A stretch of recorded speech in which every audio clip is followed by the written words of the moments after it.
Boa tarde, Largo São Francisco! Que honra estar aqui com vocês hoje! Que honra de estar aqui com essa multidão preto, amarelo e branco! Puta que pariu, obrigado por vocês terem vindo!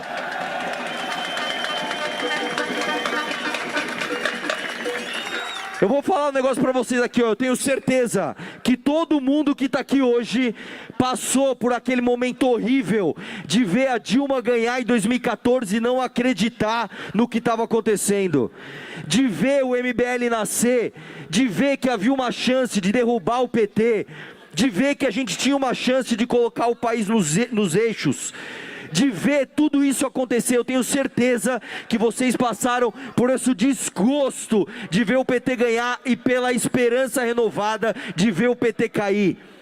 E eu sei que vocês viram junto comigo um farsante, um bandido, um desgraçado chamado Jair Bolsonaro roubar esse protagonismo para ele. Eu sei que vocês, uns antes, outros depois, não tem problema. Eu sei que vocês foram acordando um a um para entender que a notícia era pior do que a gente imaginava. O país não estava dividido entre direita e esquerda. Quem dera o país estivesse polarizado entre direita e esquerda, onde a gente estivesse discutindo ideias mais liberais, mais trabalhistas, mais progressistas. Foi duro ver que depois do impeachment da Dilma, a gente viu o Jair Bolsonaro destruir todas as pautas que nós acreditávamos e ver a galera idolatrando um falso Messias. Eu sei que foi difícil para todo mundo que está aqui acordar dessa ilusão e perceber que era muito mais difícil do que um discurso direita versus esquerda. Eu tenho certeza absoluta que doeu no coração de todo mundo que está aqui ver o teu parceiro que estava na rua com você lá em 2014, em 2015, em 2016, querendo derrubar Dilma, querendo caçar Marajá, querendo prender vagabundo, ver esse cara idolatrando outro ladrão porque tem um sobrenome Bolsonaro. Eu sei que doeu no coração de cada um de vocês. E você pode ter certeza, todo mundo que está aqui em cima hoje sofreu junto com você e sofreu mais ainda. Quando a gente denunciou isso, a gente foi alvo de perseguição, a gente foi alvo de xingamento, a gente perdeu qualquer prestígio que a gente tinha dentro da nossa seara política, que era a direita. E o que a gente fez? A gente decidiu não ser oportunista, a gente decidiu não ser vagabundo, a gente decidiu fazer o que era certo, a gente decidiu, ainda que a gente morresse, a gente decidiu defender o que a gente verdadeiramente acreditava. E foi difícil. Quem acompanhou a gente em 2019 sabe como foi difícil.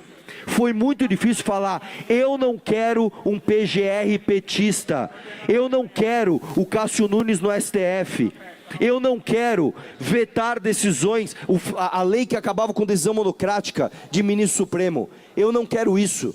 Foi muito difícil falar essas coisas contra a maré naquela época. E aí, meu irmão, 2026, você imagina como meu coração se enche de orgulho em ver o Largo São Francisco lotado de gente, não com a idolatria cega de um bando de petista vagabundo pelego que está atrás de um Bolsa Família ou está atrás de um Vale Gás, e nem com um monte de gente com a camiseta de um vagabundo que hoje está preso, falando que o Bolsonaro era maravilhoso, era um mito, era não sei o quê.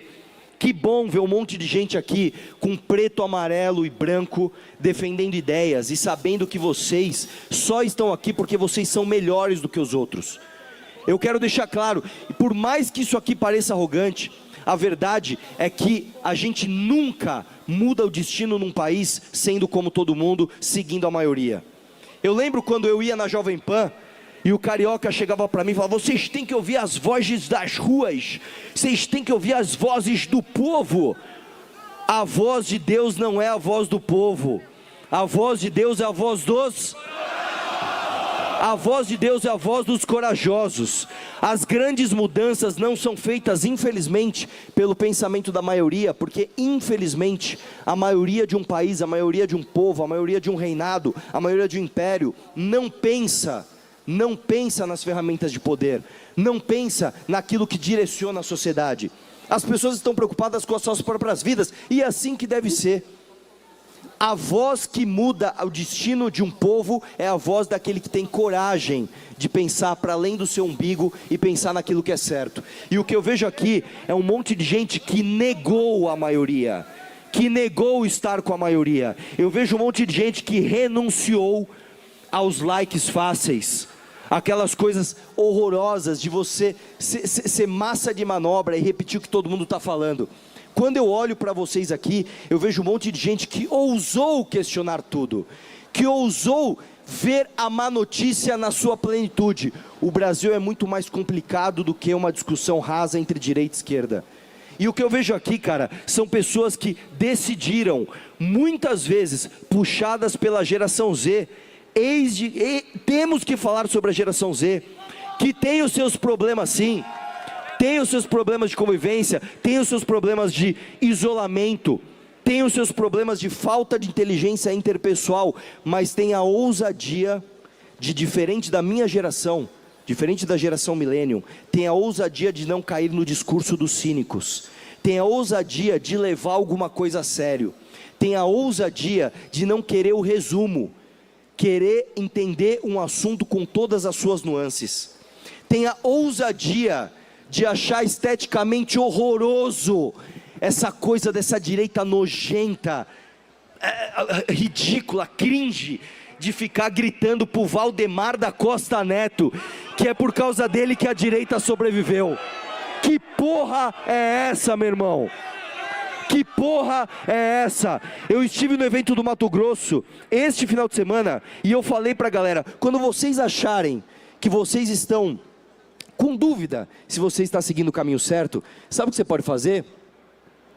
Pensa como um cara da geração Z pensaria. O que eu estou fazendo é esteticamente atraente ou esteticamente cringe? Se for cringe, você está no caminho errado, irmão. Se for cringe, é verdade que você está no caminho que a minha geração seguiu, que foi a geração que quando criança não falava de política. Quando eu estava na faculdade, eu fiz engenharia, eu não tinha a menor ideia do que era o STF, eu não tinha a menor ideia de como a gente pagava imposto. Eu entrei na faculdade com 17 anos, eu era um idiota. Eu brinco com isso aqui, eu sabia fazer qualquer conta de matemática, de cálculo 1, cálculo 2, física 1, física 2, eu não sabia o que era um bendito de um FGTS, meu amigo. Eu aprendi na prática, e hoje eu vejo moleques de 16, 17 anos, que sabem infinitamente mais do que eu quando eu tinha a idade deles. Por quê? Porque ousaram questionar tudo, porque ousaram olhar para o seu redor e falar, as coisas não precisam ser assim. A verdade é essa, a verdade é essa. Eu quero uma salva de palmas para a galera da geração Z.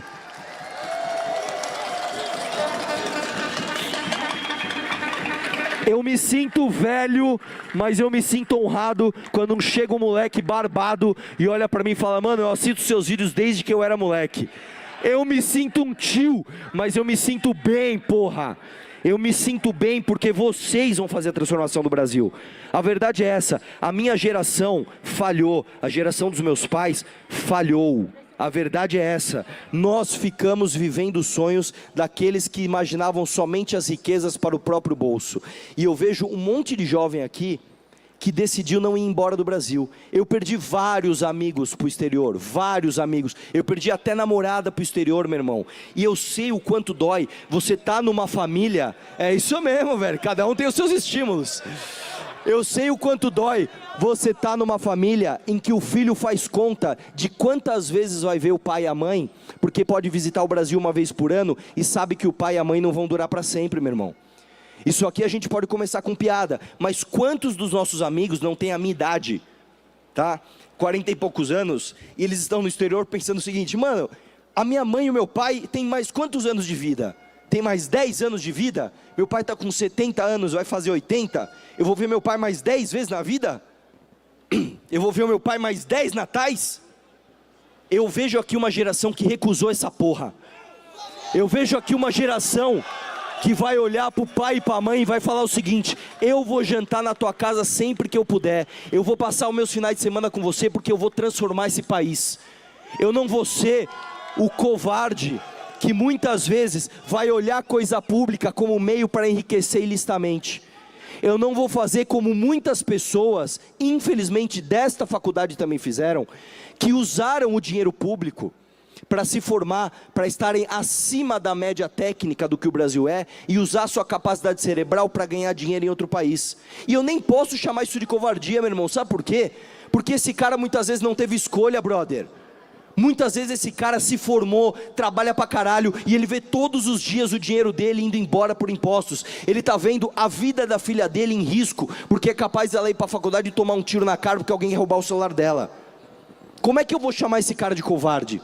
Mas eu posso chamar você de corajoso, porque você esteve aqui falando, eu vou transformar o Brasil, e você vai voltar para cá, para criar os seus filhos aqui, para criar os seus filhos aqui, para ensinar a língua nativa, para os seus filhos falarem português, para os seus filhos conversarem com seus pais e com seus avós, e contar das lembranças históricas que eles tiveram das suas infâncias, nos bairros onde eles viveram. Eu não quero ter medo de ir no bairro onde eu convivi com a minha avó, cara. Eu não quero ir pro Jabaquara com medo de ser assaltado, porra. Eu não quero levar minha sobrinha no Belém e ficar com medo de dar um rolê na praça, onde eu passeava com os meus avós maternos, e falar, toma cuidado para você não tomar o tiro. Vamos aproveitar rapidinho, vamos embora para casa. Eu não quero mais isso. Eu não quero mais isso. E a questão é o seguinte, quem é que tem condição de mudar esse país? Vamos às opções. Vamos às opções. Nós estamos aqui no primeiro ato de campanha do Renan Santos. Vamos lá, vamos falar do Cury. O Cury, quem que é o Cury? É a massa de manobra do Lula, que depois de mensalão, de petrolão, de escândalo do INSS, de relação do Lula com o Vorcaro, não falou um A desse cara, mas quando o Renan ousou criticar o Nicolas, ele quis ganhar uns likes lá falando, eu acho meio grosseiro chamar o Nicolas de franga. Vai tomar no seu cu, seu merda. Vai tomar no seu cu. Eu acho grosseiro um bosta de um parlamentar pegar o relatório que vai transformar PCC e Comando Vermelho em facções, em organizações terroristas, fazer o vídeo, ganhar os likes e abrir mão da porra do relatório. Isso é que é grosseiro com as pessoas. É enganar as pessoas fazendo videozinho com camiseta preta e fundinho preto para falar que o Haddad quer taxar o Pix, mas não fala nada quando o Paulo Guedes propôs inclusive a taxa que seria imposta sobre os Pix dos brasileiros. Isso é que é grosseiro. Vamos falar de quem? Nós vamos falar do Ronaldo Caiado, que vai ter que ir para o debate defender que o vice bom é o Kassab. É o Kassab que é o vice bom nessa porra. Ele vai olhar pro Lula e vai chamar o Lula de ladrão. Ele vai olhar pro Alckmin e falar, você se acovardou e virou vice do Lula. Enquanto isso, o meu bom vice é o Gilberto Kassab.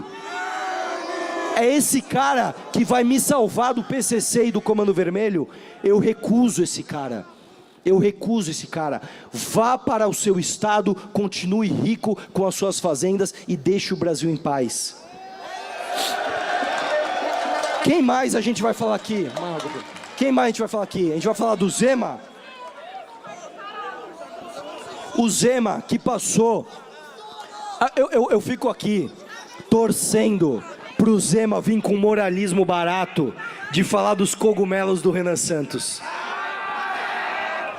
Porque esse desgraçado usou uma droga muito mais forte, tá? Que se chama Jair Bolsonaro durante todos esses anos. Ele puxou o saco desse vagabundo durante todos esses anos. Eu vou falar coisas do Zema aqui que eu duvido que vocês saibam. Vocês sabiam que no dia 22 de fevereiro de 2022, o vagabundo, o traidor do Zema assinou um decreto? Sabe o que esse decreto fazia? E nenhum jornalista até hoje perguntou isso para o Zema. Nenhum jornalista teve a coragem de perguntar isso para o Zema. O que aconteceu no dia 22 de 2022? Eu vou contar para vocês. O Zema assinou um decreto que permitia que o pai do Vorcaro emprestasse mais dinheiro para os pobres a 70% de juros. Coincidentemente, depois disso, o que aconteceu? O mesmo pai do Vorcaro doou milhões de reais para o Zema. É esse cara que vai abrir a boca para falar de crime organizado, para falar de intocáveis do STF, o seu vagabundo. Por que você não fala dos intocáveis de Minas? Por que você não fala dos seus amigos intocáveis? Vamos falar do Salim Matar? Salim Matar, dono da Localiza, dono do maior perdão fiscal da história de Minas Gerais, dado por quem? Pelo liberal Romeu Zema. O Zema é tão liberal, mas tão liberal, que ele deu isenção de impostos para a própria empresa. Ele deu isenção de impostos para a Eletrozema, que coincidentemente tem o mesmo sobrenome dele.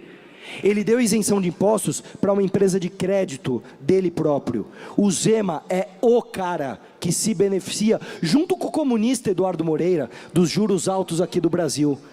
Quem é que empresta dinheiro a 70%, 80%, 90% de juros no crédito consignado para os mais pobres? É a família desses vagabundos. Este cara vai vir aqui falar que ele vai bater de frente com os intocáveis do STF? Eu acho que não. Vamos falar de quem? Vamos falar do Lula?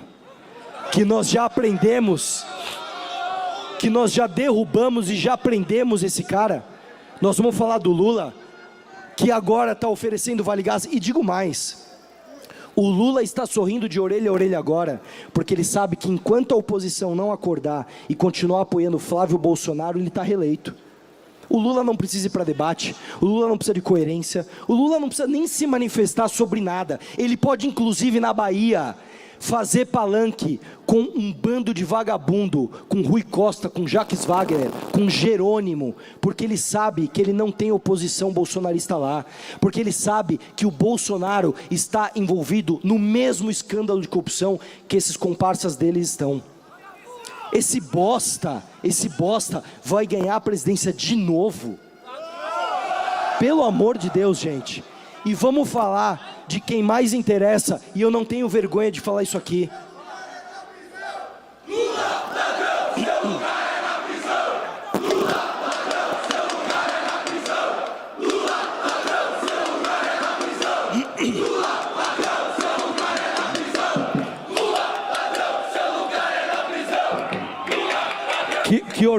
Que orgulho dessa turma. Que orgulho dessa turma. E vamos falar do maior vagabundo de todos. E por quê? Porque o traidor é pior do que o seu inimigo declarado. Se você está numa guerra e um soldado da sua mesma farda lhe trai com o exército inimigo, ele é pior do que o exército inimigo. Nem os mafiosos aturam os traidores. O Flávio Bolsonaro, ele é o pior de todos, porque ele é o traidor das nossas pautas. Ele traiu tudo aquilo que ele prometeu na campanha com Jair Bolsonaro, em nome de ficar solto, em nome de ficar livre, e com a população muitas vezes anestesiada, achando que estava apoiando um cara de direita.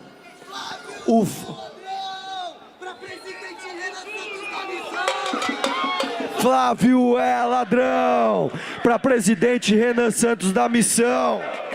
Flávio é ladrão, para presidente Renan Santos da Missão. Flávio é ladrão, para presidente Renan Santos da Missão.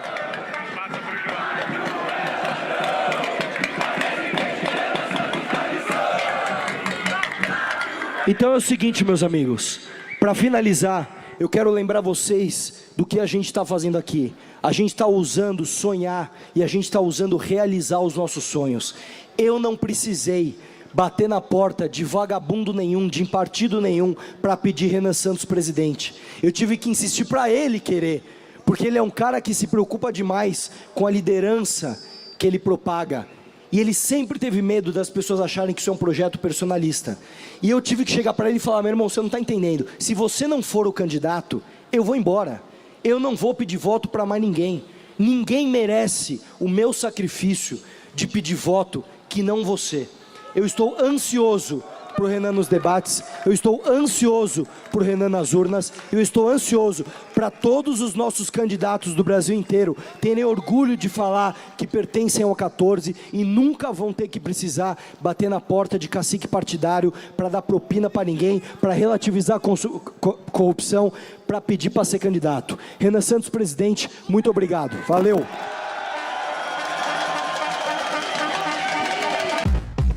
Curta esse vídeo e inscreva-se no canal.